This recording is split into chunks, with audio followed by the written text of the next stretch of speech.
मालवणमधील राजकोट किल्ल्यावरती नव्यानं उभारण्यात आलेल्या छत्रपती शिवाजी महाराजांच्या पुतळ्याच्या चबुतऱ्याच्या बाजूची काही भागातली माती ही काल खचली होती।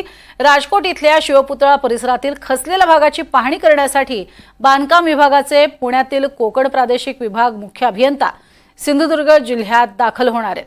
पालकमंत्री नितेश राणे यांनी मुख्यमंत्री देवेंद्र फडणवीस यांना या घटनेची माहिती दिलेली आहे आणि त्यानंतर घटनेचं गांभीर्य लक्षात घेत मुख्यमंत्र्यांनी कोकण प्रादेशिक विभाग मुख्य अभियंता यांना तात्काळ घटनास्थळी जाण्याचे आदेश दिले। याचाच आढावा घेतलाय आमचे प्रतिनिधी गुरुप्रसाद दळवी यांनी। मी आहे सिंधुदुर्ग जिल्ह्यातील मालवण राजकोट छत्रपती शिवाजी महाराज यांच्या पुतळ्याकडे आहे।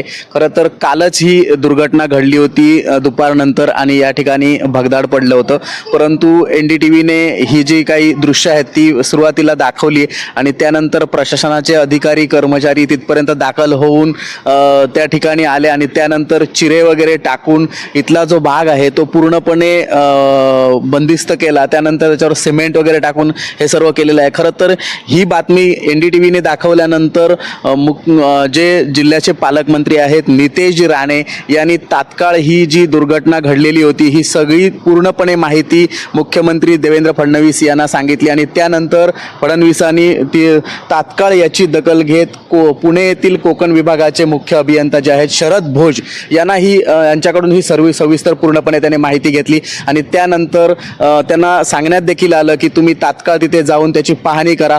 आज शरद भोज जे आहेत मुख्य अभियंता ते आज या ठिकाणी येऊन इथली जी पाहणी आहे ते करणार आहेत आणि तो जो पाहणी केल्यानंतर नेमकं हे भगदाड कशामुळे पडलं त्याला नेमकं कारण काय याचा अहवाल ते मात्र मुख्यमंत्री देवेंद्र फडणवीस यांना सादर करणार आहेत। कॅमेरा पर्सन चिन्मय सह गुरुप्रसाद दळवी NDTV मराठी सिंधुदुर्ग।